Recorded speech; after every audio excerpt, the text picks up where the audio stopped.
I was still running into this problem where there would be times I'd be sitting down to write and I just couldn't write and I would feel physically painful. You're giving yourself 5 minutes to work on this task and it's not going to be completed during that time. This idea of the first hour rule, this idea of spend the first hour of your day on. Hey there, I'm Sagar Soni. If you are a chronic overthinker, a wannabe productivity expert, and is having a hard time understanding how to squeeze productivity out of every waking minute, but also learn how to take a chill pill, then you are in the right place. Let's learn from successful people, YouTubers, book authors, podcasters, and every other stranger that I can get my hands on. Well, figuratively, let's learn how they balance their life. Welcome to Beyond the Speech. Hi, David. Thank you very much for joining my podcast, Beyond the Speech. I really appreciate it for taking the time for this. Thanks so much for having me. Is it Sagar? Close enough. Sagar. Emphasize on the first A. Okay.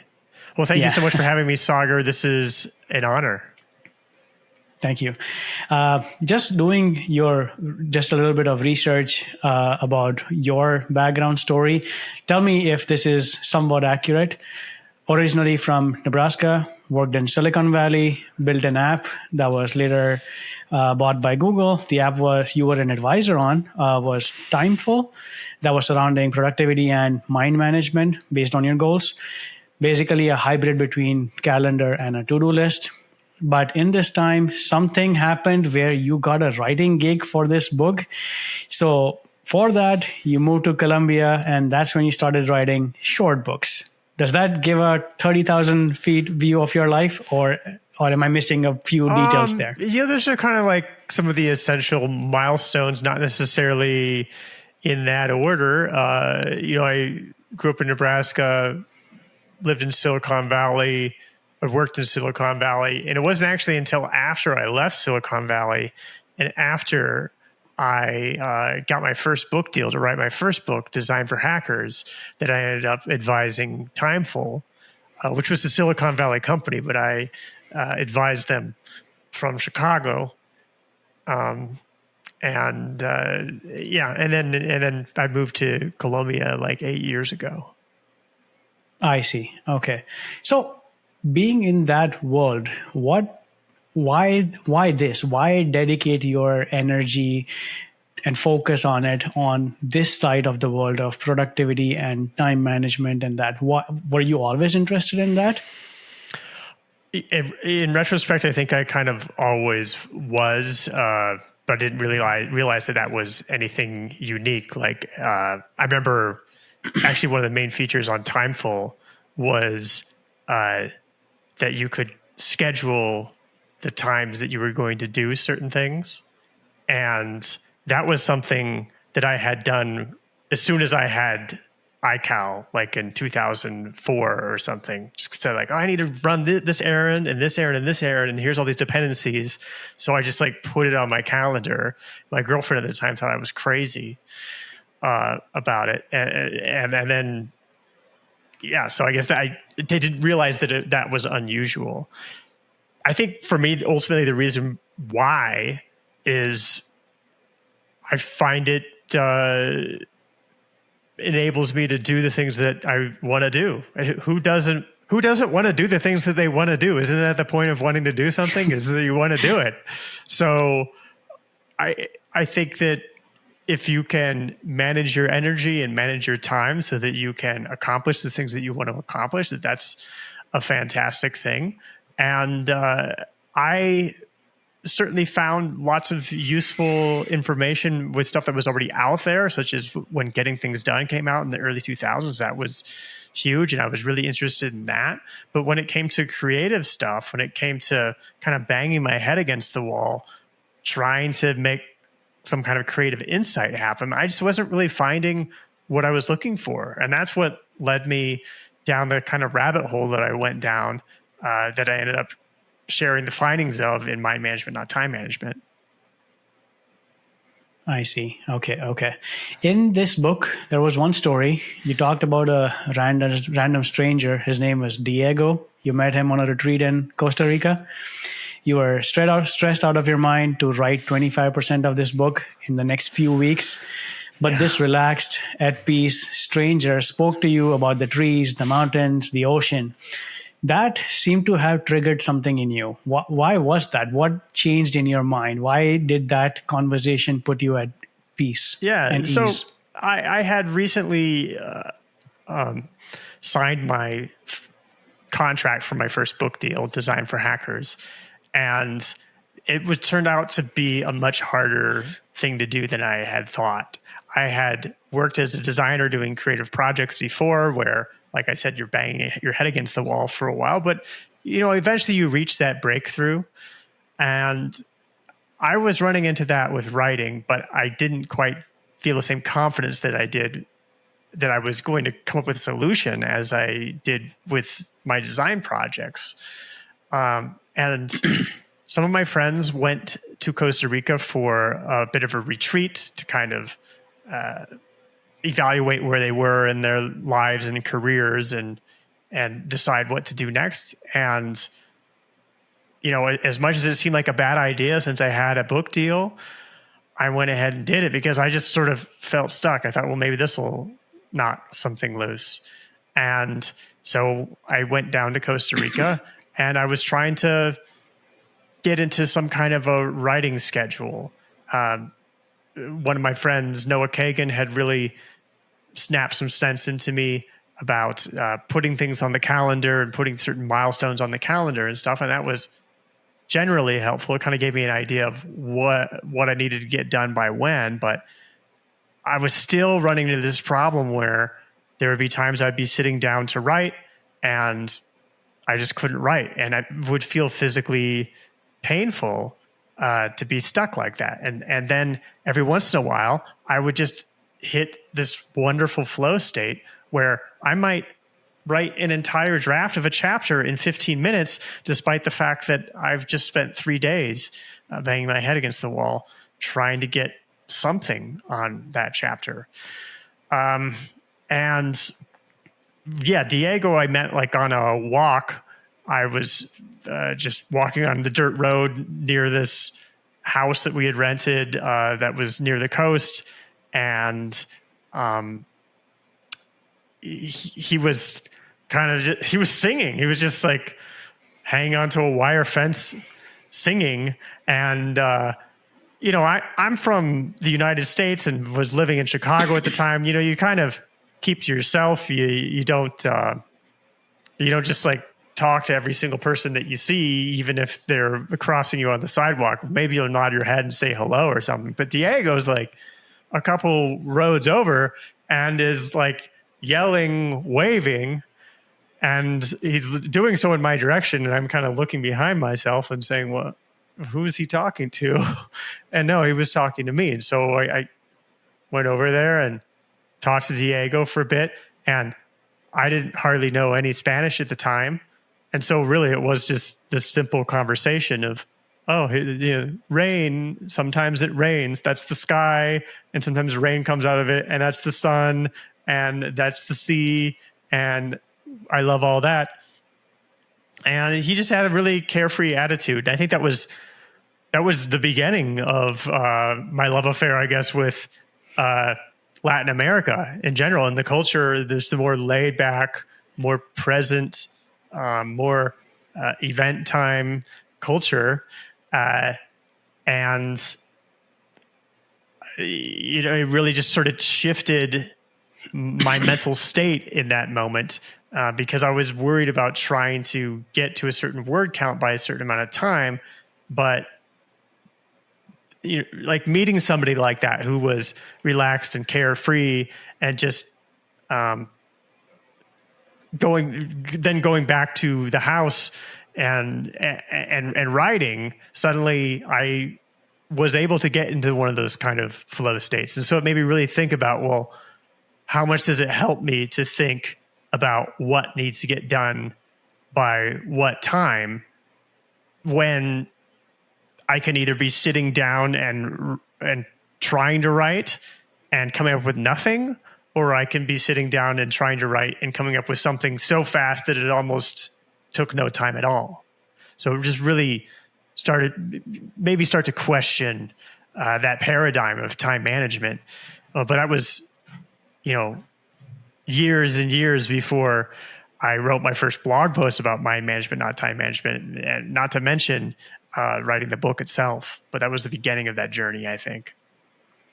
I see. It's so amazing. You don't even realize where inspiration is going to come from. That completely changes the way you think about things, and now that becomes the new you, and that's how you operate from then onwards. It's an amazing way to keep your eyes and mind open to new experiences, because you never know what's going to change your life. Yeah, sometimes you just need one little perspective shift. And sometimes you don't necessarily recognize the significance of it until later. True. After reading your book, I opened myself up to accepting that it's not about time management, it's about mind management. But then, have you read the book Some Days Today by Matthew Dix? I don't. I haven't. I've never heard of that book, actually. Oh, it's a Tell me nice about book. it. He's a storyteller, and he's an author and a blogger, and he's a storyteller by profession as well. In the book, he talks about looking at all the cracks of time. Like, you're waiting in a meeting for 10 minutes, take out a pen and paper or write something on your phone. You're waiting for someone at the coffee shop and that person is late, take out your book and or take out your iPad and start writing. Write a few sentences down. Do you think you can work like that? Yeah, absolutely. Actually, I've developed a concept that I call crumb time, that I've written about on my blog and talked about on my podcast before, which is just that. I think it's those little pockets of time in between things where you're waiting for something to happen and you're not sure when it's going to happen, or you do know that it's going to happen, but you don't feel like you can do anything significant because it's such a small amount of time. And I think what most of us do with that time right now is we open up our phones and we check social media, we check our email, we might go in sort of a Bermuda Triangle of email, social media, and one, social media two, and we don't really get anywhere with it. And it's easy to reason ourselves into it because, well, clearly you don't have very much time. You can't really get that deep into something. But I found that if you really set up the right systems in life, you can really make good use of that time. One way to do that is to just have a task management system that has a context tag for that. For me, it might be a mental state, which, for me, that's like an administrative mental state, like things that might take a little bit, or I might even call it crumb time and say, oh, well, this is something that I can do when I have very little time. And maybe it's not something urgent that needs to be done right now, but let's mark it crumb time and have it ready to go when I next encounter crumb time. One of the other really great ways to use crumb time, or ways to have a system set up, is by having what I call a Zettelkasten, or no, it's not what I call a Zettelkasten. I've written a book about the Zettelkasten, which is a note-taking method. I wrote a book called Digital Zettelkasten. And one of the things that I like to do with that time is I'll just pull out one of my notes apps, and I might have all of the highlights that I've taken in a book all exported to a note, and then I can go through that list of highlights and kind of highlight parts of the highlights that are interesting. And I find to also be a really useful way to use that liminal time. That's what Nirial calls it, liminal time, crumb time. And I think it's really just a matter of being prepared for that moment. You can't necessarily plan how to use crumb time really great. When you have crumb time, you're not necessarily going to come up with the best thing. But if you have things in place that you can kind of nudge forward during those moments, then it makes it so much easier to finally do so. That makes sense, because I was going to ask you that if you have 10 minutes before because somebody is late, how do you find the flow state that could actually help be the next content for your book or your blog post, which is what Matthew Dix tries to do, because he's always in that mode.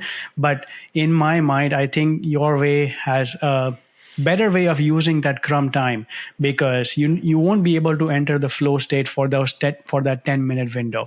It's better to use that time for administrative tasks that are just part of your to-do list, and just get rid of it and in those blocks of times.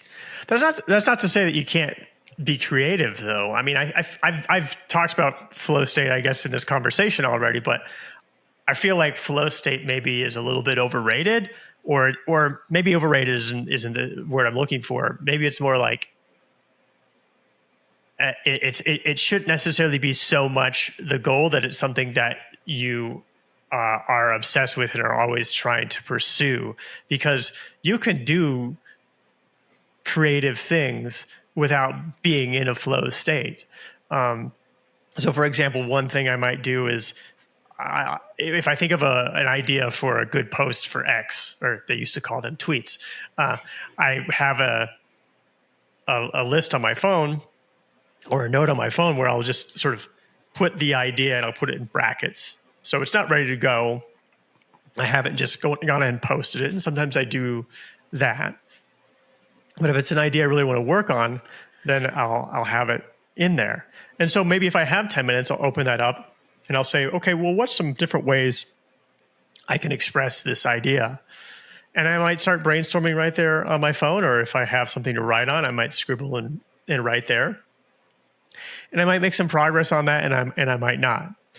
And that doesn't necessarily sound like it's going to be much, but the things that I post on X, I later, on a monthly basis, go through those things, put them into a database, sort of rank and rate those and sort through those, and expand those ideas into newsletters for my weekly newsletter, Love Mondays. And those then become 100 to 200 word essays, roughly, 2-minute essays is kind of what my newsletter mostly consists of. And if those go well, then it might become like a longer article. When my podcast was active, it might become a podcast episode. It might become a short read book, or it might become an entire book. So this is how I take these little crumbs and kind of build them up into something. I see. Okay, so there is a middle ground there, where it could be administrative task, but it might even be just because you heard something and something clicked in your mind. Let me just put it down so that it could become, and let it marinate, and that could come out as a creative piece, either on Twitter or newsletter or podcast or any book. It could be any one of those things. Because we're always having ideas, right? And we're not necessarily in flow, so to speak. Like in flow, that's like you've like lost track of time. If your friend finally shows up, you're going to tell them to go away because you're busy. You're like in flow. I actually don't hit that often, but you're always having ideas, and just being able to like capture those things. I think part of what makes it easier to capture those things is knowing that you have systems to take what you've captured and make them into something at some point. Because otherwise you're telling yourself, why bother? Why write this down? I don't have time to develop it right now. It's never going to be anything. And then it just slides right by. Yeah.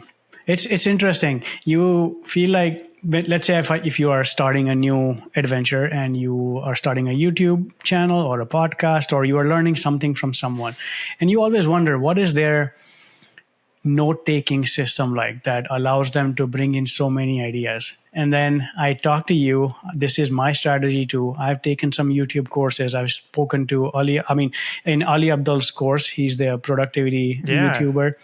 You ask anybody, everybody goes through this, and it's interesting that everybody has a note-taking system that allows them to just dump ideas, and it is a idea marination land. And you never know, it might take months and months before this idea actually comes online.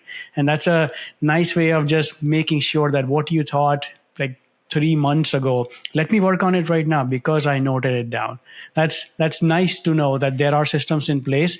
And sometimes you want to learn that from other people, but from my experience, I feel like it's best to just get into it and you will figure it out later, because I have the same system, but I didn't learn it from anyone. It's just that I had so many ideas coming up from reading books, listening to podcasts, watching YouTube videos, that I had to start a OneNote file, and now I have a completed list, I have a main script list, I have a YouTube notes list, I have a podcast list, and then this idea just stay there until you go back to it and you start filling in the gaps there.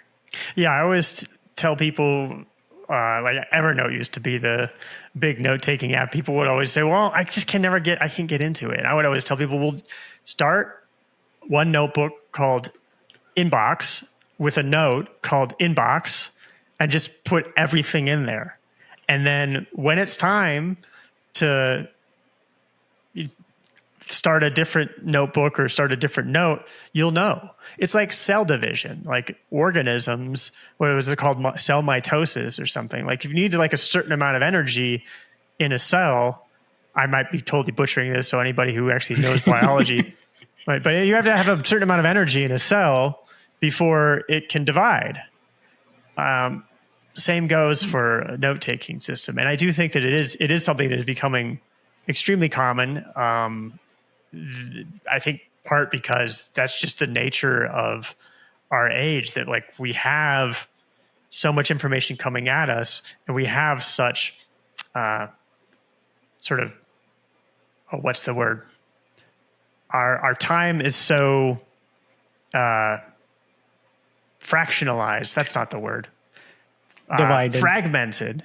Our time is so fragmented that we need to be able to just have something that we capture with 1 second, and then we kind of get to it when we get to it later on. And that's how having those systems really works. But it is something that people have been doing for centuries. Like some of the most the highest performing people like Thomas Jefferson or Benjamin Franklin, or like lots of intellectuals, or Leonardo da Vinci, famous. I mean, all his notebooks were really just they were just a bunch of different notes, all sorts of different random stuff on them, and he was just capturing stuff all the time. Yeah, for sure. That's why it's important to have some sort of a system like that to put your ideas in. You mentioned Nir Eyal, the author of Indistractable. Yeah. Are you friends with him? Yeah. Okay. Yeah, we talk every once in a while. I see. I was listening to a podcast where he came on Mark Manson's podcast, and they were discussing, because Mark is a fan of to-do lists, and Nir is a fan of time blocks, and he's like, time block is the way to go, because to-do list could be filled with random administrative tasks, or I want to clean my house before I actually get to the real project, things like that. But when you think about it, I think there is a correlation to what Nir is saying and what you are saying. Because if it's just about time management, I have 10 different things on my list. That list could be menial. It could not even mean anything towards my main goal. But if you have time block, it's the same thing as mind management, that I want to dedicate this amount of hours towards it, because I'm going to focus all of my energy and hope that I get into the flow state so that I can work towards my target there. So I found it interesting when they were discussing about to-do list versus time blocking. I need to listen to that one. Well, I've got a few thoughts about that. So one is this idea of the to-do list. And yeah, most of us just write a bunch of stuff on a to-do list, and then we sort of stare at the to-do list and we're like, well, which should I start with? And then you just don't do anything, and then you just go watch Netflix or something like that. Mm-hmm. And I think part of the problem is that we treat our to-do list as if anything is possible at any time. You're looking at this list of stuff, and it's stuff that you need to do, and maybe there's certain reasons why you can't do such things, or maybe you're just not in the mood to do some of those things. So I think what a lot of us end up doing is just kind of pick whatever's easiest and that we kind of feel like maybe we're in the mood for, and then we just keep on ignoring certain things. But if you think about like an Olympic athlete, they're not gonna just sort of roll out of bed and show up to their sprint. Like they're gonna warm up. They're gonna get into a certain state to do their task, which is to try to win this medal or be in this race or whatever. And we're the same way. I think we need to be in a certain mental state to do certain types of stuff. You need to be in a certain context. It's like with David Allen, he talked more about physical context, like at phone or at the grocery store. We have our grocery list because that's the physical context at which we can actually act on those items. It's a to-do list, is once we're at the grocery store. That's the only place that we can, get cat food or whatever, right? But it could be the same thing with our mental states as well. Like if you need to draft a blog post, there might be certain times of day or certain times of the week where you're a little more suited to that. There's certain mental states where you might feel a little more suited to that. And so there's a context that you need to be in before you can do this item. And so that doesn't do you much good is look at a long list full of things that includes that thing that you just aren't in the right state to do. So that's one thing, is I think that it really helps to recognize your mental states and to manage your tasks more according to mental state than even by project. Like a lot of the to-do list systems, naturally you associate certain to-do items with projects, and that's going to help you move that project forward. But what really matters in the moment is, what are you in the right state of mind to do? And so if you have your to-do items organized by mental state, then you can just kind of go to that mental state and look at all those items there. And they might be across various projects, but you're in the right mental state to do those things right now. And is that going to last forever? Maybe not. Maybe after doing a few of those items, you have to move on to you're in some other mental state. So that's one thing. I think it's just manage your tasks according to mental state. Now, I've talked to Nir about time. I think time boxing is the general term, right? Like time blocking and time boxing. And I get a little bit confused at what people are trying to do with that much of the time. But he said something that made it all make sense to me. Because depending upon the task, I think like giving yourself 5 minutes to do something and doing it, that can work for certain tasks. But the way that I remember saying that he thinks about time boxing, that really resonated with me, is that it is not, you're not giving yourself 5 minutes to complete this task. You're giving yourself 5 minutes to work on this task. And it's not going to be completed during that time, which made me think of something that I've arrived at independently, which is the minimum creative dose, which is that there's all this research to support this, and everybody's experienced this, but maybe we don't use it as intentionally as we could, is that incubation helps move creative projects forward. Is that the time that you spend away from working on any sort of creative problem, whether it's writing something or even planning a trip or thinking of a difficult decision, the time you spend away is actually quite productive. But you have to at least give yourself an initial introduction to the problem space before that sort of subconscious incubation can take over. All sorts of things happen, different ways that our minds are moving these things forward, whether it is memory consolidation or forgetting the bad idea, something called fixation forgetting, or actually maybe even subconsciously thinking about the problem and coming up with ideas. But in order for that to happen, it really helps to at least spend some amount of time trying to work on this issue. So what essentially becomes time boxing is what I call the minimum creative dose, which is basically to set a timer for 2 minutes or 5 minutes or whatever. Here's a sand timer. This one lasts 2 minutes, and take that time to jot down in your phone some ideas about this project. It could be this time as you're waiting for your friend to show up at the restaurant. And you're purposefully not trying to finish anything. You are just getting your mind turning about that, because you often find before you work on the thing, you think like, oh, it's going to be pretty easy, whatever. But then as you start thinking about it, you think, well, wait, I haven't thought about that contingency, or, well, would it be better to do it that way or that way? What am I actually really trying to accomplish here? And then boom, okay, that's enough time. Purposefully stepping away from it, or being interrupted by your friend who finally showed up to the restaurant. Now your mind is working on it. We have in our culture this idea of when you have a difficult problem, sleep on it. But how often do we really use that intentionally? That's how you can do that with the minimum creative dose. Another way of thinking of it is, I guess, the way that Nir thinks of time boxing, which is not that you gave yourself 5 minutes to complete this task. It's you've given yourself 5 minutes to do this thing that otherwise would take so long that you might not even bother beginning on it. Like, I think of one of those, another way of thinking of it is like Zoom. Like, I love that I have a free Zoom plan because all my meetings get cut off at 40 minutes. Like, if I just have a call with somebody, because I'll keep talking until I'm blue in the face and, it's been 2 hours, and then I'll get away from it being like, oh my gosh, I went my whole afternoon.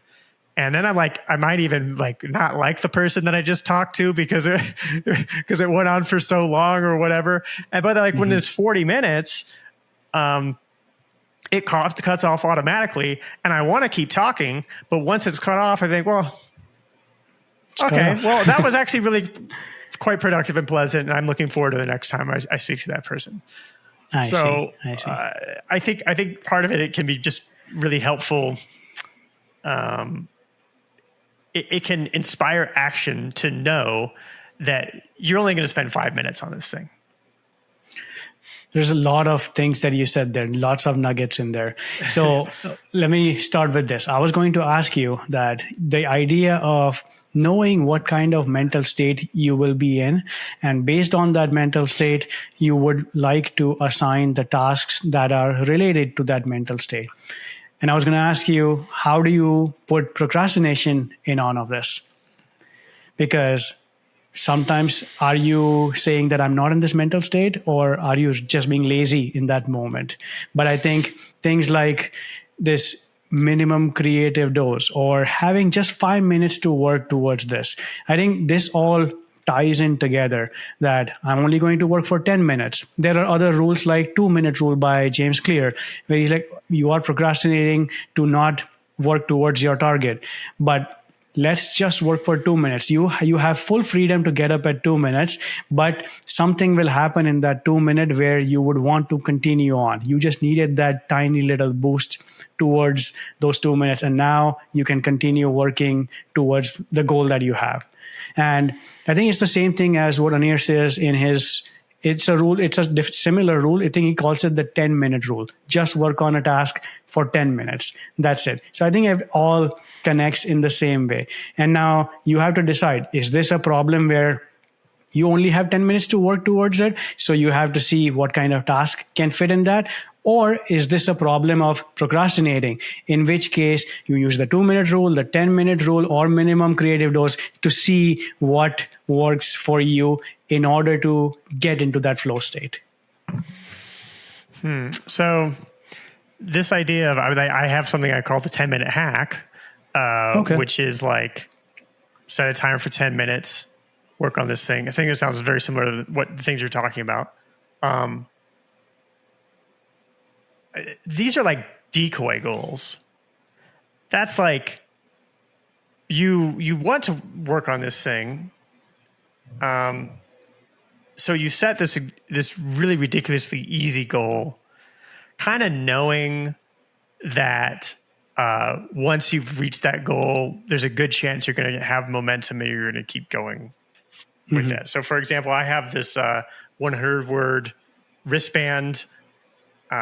I turn it inside out. It says 0 words at the beginning of the day. Once I've written 100 words, I turn it right side out. Now, I actually try not to turn that until I've written as much as I plan on writing as much as I'm done writing that. It's not like at 100 words, I turn it. Just like want to get 100 words. But usually by the time you get to 100 words, well, you're already going. Yeah. So you want to keep going then. So sometimes you can use a decoy goal to overcome procrastination. And then other times you can use sort of a time box or deliberately like I actually am going to only work on this for that amount of time because I'm going to reach the point of diminishing returns at some period at or not too far after that time. And I'm trying to give myself a little bit of momentum, not so much in the moment, but momentum throughout the life cycle or the life of that project. Because, say like planning an itinerary of a 3-week trip to Europe, if you're going to just sit down and try to do that all in one go and you've never been to Europe before, well, you're going to burn yourself out. But if you can kind of like look at a map and say, all right, that country's there and that country's there, and these are the places I want to go. So here's my sort of sketch. That's 10 minutes. Now I'll stop and I'm going to revisit this in a week.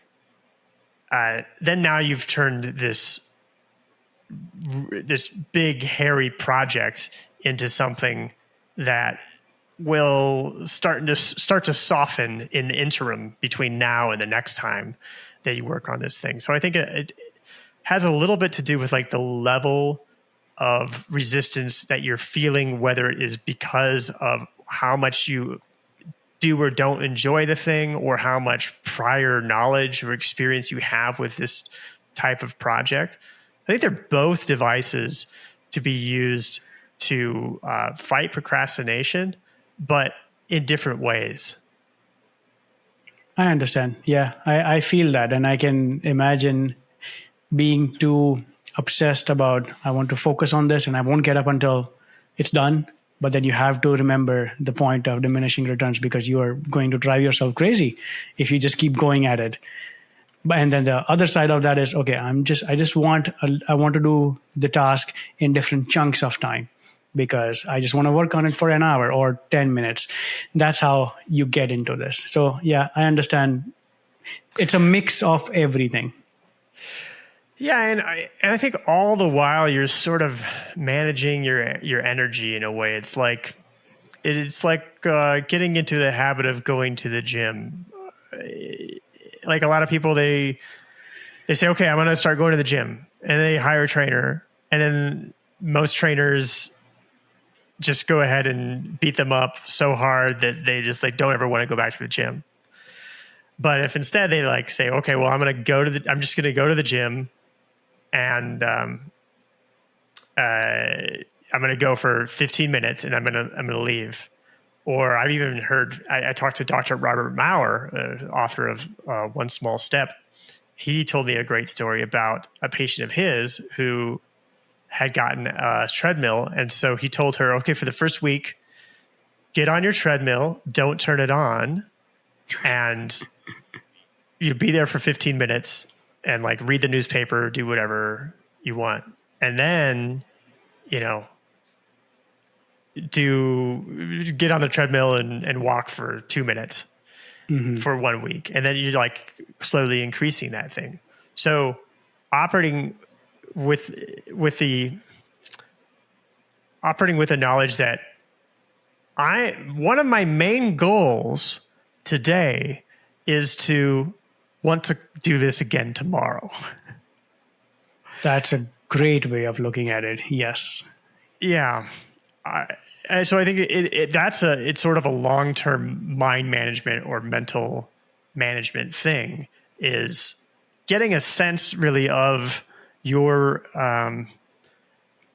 sort of curve of how you reach mental fatigue and knowing when to stop doing something and knowing and getting better and better at knowing how to plan and prescribe yourself the proper amount of work to like move the project forward a little bit, but to also still have the energy to come back and and return to it during your next session. That makes sense. Yeah. How do you pair this with the first hour? Because first hour is important. It's important to do that. And I also believe that whatever the main target is, do that as early as possible because you will lose your energy throughout the day. But then we have to find that balance of what mental state I am in. How do you work with that? Why the first hour? Is it just because you will lose your energy throughout the day, or do you actually operate better first hour in the morning? I certainly didn't used to operate better first hour in the morning. And there's a lot of things that I don't operate great on first hour in the morning. For me, it happens to be creative work. That tends to be true for a lot of people. It's not true of everyone. But this idea of the first hour rule, this idea of spend the first hour of your day on the most important project, there's a lot of different reasons to be doing that. One is simply just that things get in the way.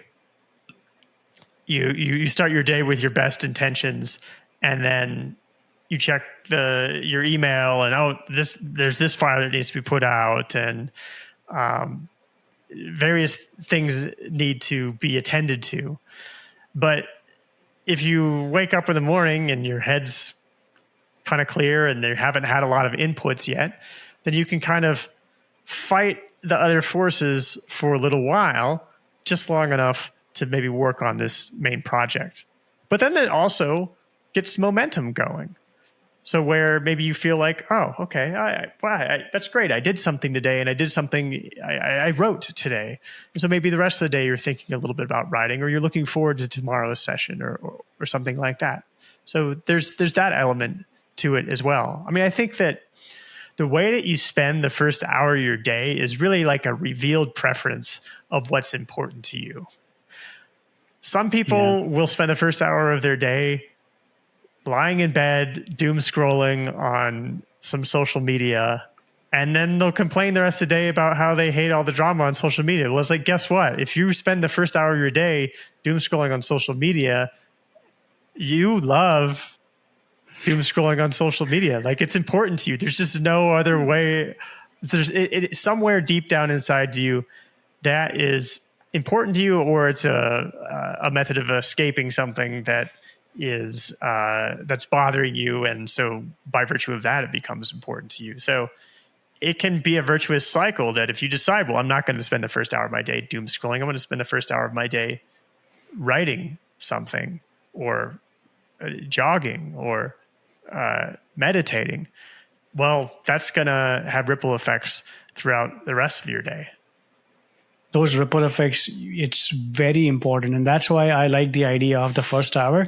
It's just a little twist to it that I try to look at it, in the sense that, as you said, you want to do the most important task of your day in that first hour. In my mind, I am thinking in that eat that frog way. That do the hardest thing that you absolutely don't want to do. Do that first in the morning, because now all of a sudden you have already done the hardest part of your day. Now everything else is easy. I certainly, when I have something that I've been putting off, I will sometimes use the first hour in that way. I tend to default to something like writing, because that's something that's so hard to get myself into the right state of mind to do at any other time of day, especially if other inputs have come in. But that is, I think, a really powerful thing for anytime there's been something on your to-do list that you're just dreading. And it's usually something that, like, maybe you just don't have experience with, and you kind of don't know where to begin with it. But, you know, by the time you get to the end of your day, you get through all your other stuff, you see that item, you think, well, I can't do that. Sometimes just throw your best energy at that thing. That is a great question to ask yourself anytime something isn't getting done, is, have you tried putting your best energy towards that thing? And that's often for me going to be on a morning. Often on a Monday morning is like probably when I'm the most fresh. Like if I really want to take care of something that's unpleasant, just throw the best block of time during which I have the freshest energy at that thing, and suddenly it becomes way less pleasant. I get it out of the way, and I end up doing a decent job at it. In every single book, every single idea, different tactics people use, I think it all comes down to trial and error. You have to figure out if it matters to you, you will find a way to do it all times of day. And then, as you say, a mental state, you figure out which time block in your day gives you the best energy, and you'll just combine those two. That's it. And I think everything comes down to trial and error. Well, it's funny because there's a lot of research that gets done about these things in academic settings, and I guess there's some robust findings there, but it's sort of weird. Like with say for motivation, like there's research that supports that giving somebody a reward motivates them, and they do the thing. Well, there's also research that says that you give somebody a reward, they're not going to like that thing. They're going to sort of resent it.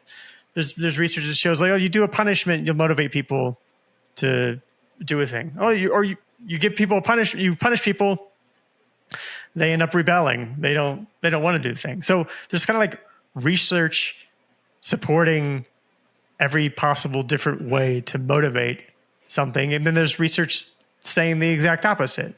And so I think that the only way really is to know yourself personally and to know the way that you are motivated by various types of things, and to approach it really with a sense of curiosity that, like, if you make clear declarations of what you intend to do and make attempts to follow through on those declarations and find that you don't, well, that's an opportunity to be curious about, well, what did I try? Why didn't that work? What might I try next time? Could I have made that project smaller? Did I run across something that I wasn't prepared for and I had poorly scoped what I had planned to do? There's so many different opportunities for learning here, but I think at the foundation, you have to have, it sounds trite, you have to have a growth mindset about it, right? You've got to, you've got to be willing to learn. You got to, when you fail to motivate yourself as much as you had wanted to, first of all, you have to reach those moments at times, because otherwise maybe you're not pushing yourself. But when that happens, don't beat yourself up. Use it as a learning opportunity. Come up with a plan for next time and keep iterating on that. And then you need to become the world-renowned expert on motivation, but not motivation in general, just your own motivation. Right. Everything is so individualized that everybody operates differently. It just has to click within you, and everybody reaches that stage at a very different level after 10 tries, maybe 20 tries. Sometimes people take years to get into the best routine that they operate with the best amount of energy at. So, yeah. Well, and as you accomplish things in life, your priorities change and things like, I've heard Simon Sinek say this, and it resonates with me. It's definitely true for me, is that every single book for him is different. Every book for me is different. Like, book number 1 is, okay, I need to prove to the world that I can do this. All right, book number 2 is I need to, find this sort of, I need to prove to the world I can do this by myself. or book number 3 is, I'm just really interested in this topic. Or book number 4 is, I want to try writing a book this way. So you just need to be constantly looking for that motivation. It is a lifelong thing. You're never done. I think I'm always learning. Yeah, that's a nice way to look at it. You're never done. Just keep iterating your last attempt. Exactly. Yeah. In the book, mind management, not time management. You talked about clock time versus event time. That's a nice example that you had there, because I understand that it is so different here in North America. And you talked about your experience in Colombia. Can you speak to that? Do you implement that in your life right now, where you are much more relaxed and you are somewhat on an event time, not clock time? It's funny. I've been living here for a while, and yeah, I do realize every once in a while, like, gosh, I'm really on event time. How can I get back some of that urgency that I had sometimes? Yeah. So there was this social psychologist, Robert Levine, and he went around looking at different cultures and found that people have two different orientations toward time. They're either on a clock time or they're on an event time. And clock time is this idea that things need to be done by certain times. Like, this meeting is over at such and such time. Lunch is at such and such time. Or the people are on event time. They're more motivated by, they're looking at arriving at some kind of event. We're doing this meeting and it's over, when we do the thing that we decided to meet for. Or lunch is going to be when I'm hungry, and it's really amazing you don't really appreciate it until you actually operate in a culture that is on a completely different time orientation, that is on that event time. Like, it just wouldn't even occur to them to think like, oh, that's a 2-hour bus ride. Like, forget it. I'm just not even going to bother. It's like, okay, I'll get on the bus and I'll do other stuff while I'm on the bus, and it's fine. Like, I'll get there. Whereas, yeah, just when you're in North America, when you're in that North American culture, really just constantly obsessed with how long is something taking. And it just results in this sense of impatience. And it's one of these things that really is at odds with creative work in a way. Like, it can be useful to sit down with a timer for 5 minutes and say, okay, you're going to brainstorm a bunch of ideas and sort of force yourself to do that sort of thing. But when you want to be open to new opportunities and such, which is part of what it means to be creative, you've got to have that sort of relaxed pace to things, where you aren't really like looking at the clock all the time, making sure that you're filling it with something. Because that's what time management is. That's really like the foundation of time management, is this idea that you have a certain amount of time and you're going to fill your time with certain actions. And based upon the amount of time that you've invested, you're going to get this predictable output. Well, creative work doesn't work that way. That works fine for stacking bricks or, moving chunks of iron in the yard of Bethlehem Steel or whatever. Frederick Taylor was standing there with a stopwatch, timing workers, trying to get them to do. Like, you can have a valuable idea, or you can have an idea that's not valuable, and it's neither of them really take time necessarily. It's just this moment in your mind. But there's all this empty space that has to happen around it to prepare your mind for that moment. And there's been some research about clock time and event time, where they have purposefully put people in the clock time or event time orientation. Because, by the way, yes, cultures might tend to have a clock time or event time orientation, and people might tend to have a clock time or event time orientation, but we switch a little bit based upon the context. But when they put people in that clock time context, they're more anxious. They are not as open to new opportunities. They're not really able to generate ideas as well. So, whether it's something that I take advantage of, to some extent, when I find myself in when something's going on that's causing me to have a lack of control over time, I try to embrace that as a time to do a little bit more higher level brainstorming to embrace the event time. So for example, if I'm traveling now, I'm not talking about being on vacation. I'm talking about like being in transit. And there's all these times when you're waiting or there's a delay or you're forced to be at the airport till 3 a.m. or something because your plane's getting worked on or something. That's when I'll really start to do some of the more higher level brainstorming because my mind just isn't in the right state to be kind of generating things at that time. Because that's better for like a clock time. Like I've got a schedule I try to keep for different things. Like, okay, I've got my newsletter comes out every Monday, for example, and I've got a production schedule for that. And I've got dates, those things happen. And I have certain amounts of time that I think stages of that are going to take. And that follows somewhat of a schedule. But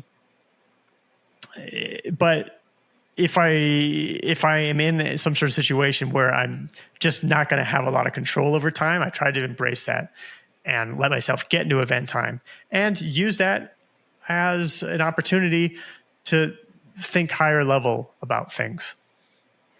That's fair. There's room for both clock time and event time. You just need to realize which one you are in the moment. You want your airlines to be on clock time. You've got a connecting flight that's at 3 p.m. You want to arrive at 2 so you can get on the flight. Yeah. You hope they're on clock time. But if you're trying to, come up with a new marketing plan for the next quarter, then it might help to spend an afternoon on clock time and really get some more creative brainstorming going that way. Right. Do you think, in terms of event time, is that related to what thinking mode you get into? Let's say you talk about divergent thinking and convergent thinking. Do you think event time is meant for divergent thinking where it's all open and then when it's time to sit down and really get the work done, that's when you converge into it? Do you think Absolutely. they are two related?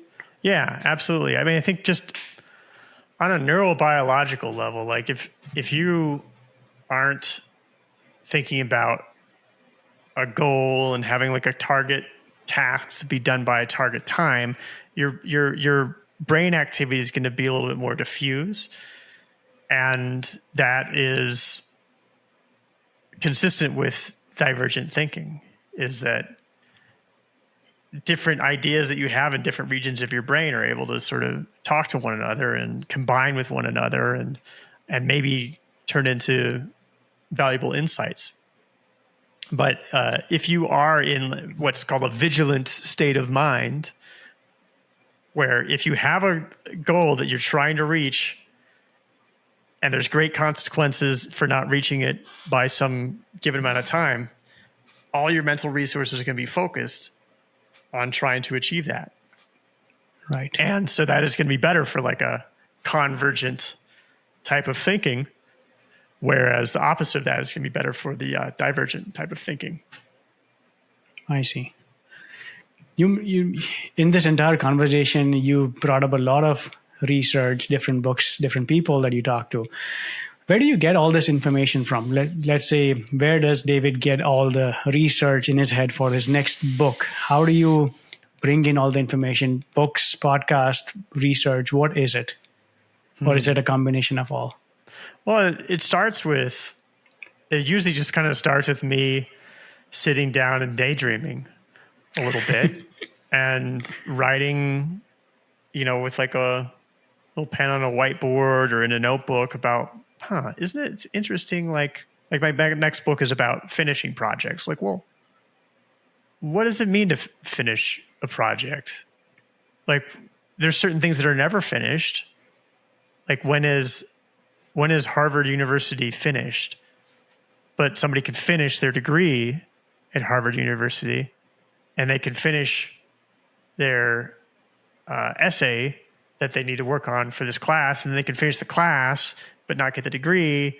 So I'll start thinking about that sort of thing. And then I might say, well, what research is there about this? I might do some Google Scholar searches, see if there's any like actual research about the thing. Or I might, for that book, I've been doing a lot of reader interviews or interviews with readers of mine. Like, what do they think about this? And then, you know, say I find like a paper that I like, written by an academic. Well, does the academic have any books? Maybe I'll read that book. Or I might find that paper is cited in some books, and then I might read that book. And so it's really just a circuitous thing. And as I'm going along, I'm taking notes, not necessarily always knowing what's going to be relevant and what isn't relevant, but taking notes on like what's interesting to me. Because ultimately that's what's guiding me, is that's why I write books, because I want to solve problems for myself. And then I share it with people like, okay, here's what I learned. And so if it's not interesting to me, it's not going to be interesting to anybody else. So it's really just a matter of following what's interesting to me, seeing what questions come up, and then seeing if I can answer those questions. But then all along kind of doubting myself, or doubting what I've decided to focus on in any sort of thing. Like, what am I missing here? Like, always asking myself that sort I don't of thing. think Like, that ever everybody goes thinks away. this. Yeah. Yeah, I don't think that ever goes away, because you I have think it's this useful. amazing thought in your head. As soon as you put it on paper, you're like, wait, that doesn't seem as great as I thought it was. So that feeling, right? I don't think it ever goes away. And I just recently heard this from Ryan Holiday. If someone like Ryan Holiday thinks that what's in his mind is better than what's in his book, then no way everybody is going to have that perfect writing routine and come out with a book where you're super happy with what you wrote down. Obviously, you're going to question the work that you're constantly doing. Yeah, yeah. Well, I think I think that's useful. I just in general, if everybody thinks something is a certain way, I love to think about how they're all wrong too. So it's not like the main thing that drives me. Like, I don't think that my work is characterized by that sort of contrarianism, but it's there driving me as I try to come up with a new way of looking at these different things. Because ultimately, like, if I'm wanting to write a book or solve a problem or make a podcast or anything, and I come across something that already does it, then I'm like, okay, great. Somebody already did it. I can just read that book. But I've got to come up with some other new point of view if I'm going to write a book. Of course. You have written what, 8 books so far? Well, it really depends on your definition of a book. Some of them are short. I've got 4 now, like full. I just have this my latest one, how to sell a book. This is my 4th like full length book, which is funny. This was supposed to be a short read, but it ended up being one of my longest books, or I guess probably my longest book. So yeah, you definitely, by some definition, at least 4. I see. That was the reason I was asking is, what do you prefer? You have done both. What do you like to write more, short books or long ones? Oh, I like them both in different ways. I see. It's like ask your mother which is her favorite child. You know, you know, the short books. It's fun when you write a short book and you feel like you learned what you wanted to learn in the process and said what you wanted to say in the process, and it sells well and you make money. That's great. That's been the case with like Digital Zettelkasten, which I don't count in my 4 books. It's a 75-page book, but it's sold like 18,000 copies. It's being translated into various languages, and you know, I've made good money from it, and people find it useful, and I learned a lot myself writing it. So, but at the same time, there's these books like Mind Management, Not Time Management, which is kind of my magnum opus and was like years and years of plodding along. And, you know, I still ask myself, like, am I going to have the energy to do a project of that scope again? And lo and behold, I asked myself that after I wrote Design for Hackers, for sure. But just over time, things build up, and you've got to make sense of things and put them in a package and say, okay, here it is. Yeah. What can you tell us more about this latest book, How to Sell a Book? Yeah, I recently realized that I passed the 100,000 self-published books sold milestone. And congratulations. Yeah, I had different people asked me about it. You're like, well, how did you sell that many books? And a couple of podcast hosts asked me that. And I kind of gave my answers. But then I decided, well, I'm going to write a blog post about this. And I started to write the blog post. And I said, okay, this is getting long. I'm going to make a short book. I'll try like 5,000 words. Then got to 5,000 words, and 10,000 words, 15,000 words, and just like kept going. And now I've got like a 70,000 word book here. And it's just, I've just shared as much as I possibly can that I wish that I knew. And to be honest, I couldn't, I'm still thinking of things that I'm like, oh, I wish I would have put that in the book. Or things are changing in the industry that maybe aren't, or like, even though the book is hardly even out, it's like they're changing already. But I really just wanted to share everything that I had learned so far, because I do think that self-publishing has been a wonderful experience for me. And I wish more people would do it themselves too. And people do ask me about it. And a lot of this stuff I had to learn on my own. There are resources out there. There are some nice Facebook groups and podcasts and such. And I've learned from these things, but I just kind of wanted to put everything that I felt was the most important in one place. And so that's what I've tried to do here. I see. Have you published a book with a publishing company? Yeah, my first book was Design for Hackers, and that was published through Wiley, a traditional publisher. I see. Okay. Yeah, and that was, I'm really grateful for that experience because, they paid me and gave me a contract, and they believed in me in ways that I probably wouldn't have believed in myself at the time. But now that I've published enough books, whenever I doubt myself, I just can look at my shelf and be like, oh, you wrote those, you can write this next one. Yeah. See, I was just listening to an episode. Ali Abdul has a podcast as well, and he had a ghostwriter on his podcast. His name is Nicholas Cole. And they were talking about the differences between publishing with an actual established publisher versus self-publishing.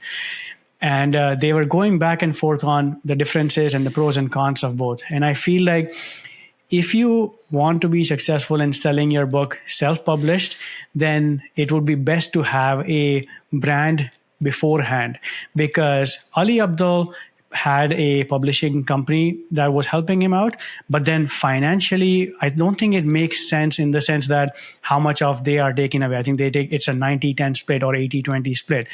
And Nicholas was just asking him, okay, how much of that did really come through from Amazon sales or that publishing company? And because these publishing companies put those books in different bookstores around the world, okay, how many of those books were really sold from those bookstores versus, do you know how many were sold because you are a 6 million subscriber YouTuber? So which one, because you have a brand, it looks like you might have sold more books because of your brand, because people already like you. So I think, yes, if you are new to the industry, then yes, you need some support and you don't know the ins and outs of it. But if you have a brand, again, this is not from a writer, this is not from an author, but this is what I figured, that if you have a proper brand and if you write a book, then I think self-publishing might be beneficial, at least financially. Yeah, I mean it's tricky because even if you have a brand already and you can sell books as a self-published author, well, that's what the traditional publishers want to publish your book. Like most of them aren't going to want to publish your book if you don't already have the brand, you know. So for me, with my first book, it was at least I had expertise in something, but I had somewhat of a brand. You know, I had written some posts that got really popular on Hacker News, and that's what caused them to reach out. You know, I will say that like I'm not totally against traditional publishing. I wouldn't tell somebody like definitely don't do it. And I wouldn't even tell myself that I would never do it. Maybe I would I would definitely do it if the deal in the situation were right. I don't plan to go looking for that. I think that part of it for me has just been, I just like to make what I like and not ask, you know, for permission to do it a certain way. And I like the speed of it too, that I can just like keep on putting them out there. And I like that I can sort of launch in slow motion. I don't have to do these exhausting sort of launches that people have to do when they're working with a traditional publisher because of the economics of it, because so much of their multivariate resources are focused for this 1 week on this book. And so now you have to make the most of that. I find that exhausting. I don't want anything to do with that. And I do think that there are maybe some misconceptions about the economics of it too, because, you know, as a traditionally published author, I've heard people say, oh, they try to make like $3 a book or something like that. I've looked at my lifetime sales, and you know, I make a bit more than $3 a book in revenue. That's revenue, and I pay for advertising and stuff too. So I don't necessarily know if financially if it's that much better. I don't know. It's not really something that I ask myself a lot. I like having the control. I like being able to do whatever I want, and I just in my genre, I don't really like the stuff that the traditional publishers are making for the most part. Like, it's just not stuff that I would want to read myself. I try to write something that I want to read. I don't even know if I can, I don't know if I get to that point. I aspire to write something that I want to read. Mm-hmm. I like the stuff that I write, and I don't think that it's like the traditional stuff. And I don't think that it's for a mainstream audience. And I think that's what traditional publishers kind of do. Like, it's just this very New York type of thing. And to be into the New York type of thing, you have to like be into that game and be excited about M&Ms or Coca-Cola or, you know, just like mainstream stuff that I'm not excited about. So I just... I think it comes down to pros and cons. They were talking about financially. You are talking about in terms of freedom. You like to do things your way and not guided by someone else's timeline. Yeah, I like the freedom. I like the control. I also like the visibility too, because it's very frustrating when you're publishing traditionally to not know how many books you're selling. And, you know, like when I sold the most copies of Design for Hackers, I didn't really find out until like 9 months later. Oh, wow. And I didn't really I got paid. And that's like pretty much what I got paid too. It was like 9 months later, I got paid for that big spike I had generated. Whereas with this, now I'm like selling these books directly. Like, this isn't even available on Amazon right now. It's available on my Shopify store. And so I'm in control of everything, man. Like Yeah. I'm printing the books. They're going to a warehouse that I operate. I'm running the Shopify store. I've got the data. I have the customer data. I can advertise to people. I can send them follow-up deals. I can decide. I can decide on discounts. And as somebody who's just entrepreneurially minded, that's fun for me, and I like that part of it too. That's nice. As long as it keeps you exciting, that's nice. Yeah. Yeah, that's awesome. Yeah, we have been going over. I have very much crossed your 40-minute Zoom timeline. Well, this isn't a Zoom call, right? So I know. But yeah, I would like to maintain and respect that timeline. Thank you very much for this. I think from your book, Mind Management, Not Time Management, I had to tell you this before we go. All I cared about before I read that was, am I producing results or not? If it's my YouTube channel, am I making videos or not? If I'm not, I used to feel guilty that I'm not dedicating my time the way I should because it's time management. But then slowly I have learned the importance of the activities that feed that energy, the energy that goes towards being creative and building videos. So going for a walk is not procrastinating. Reading a book or watching a YouTube video is helping me make that YouTube video. So in that sense, I have really taken from your book that I'm slowly understanding what mental states I need to be to get the best creativity out of me. So thank you for that. Oh, that's great. Thank you so much. This has been an honor. It's been a lot of fun. Thanks for having me. Thank you very much, David.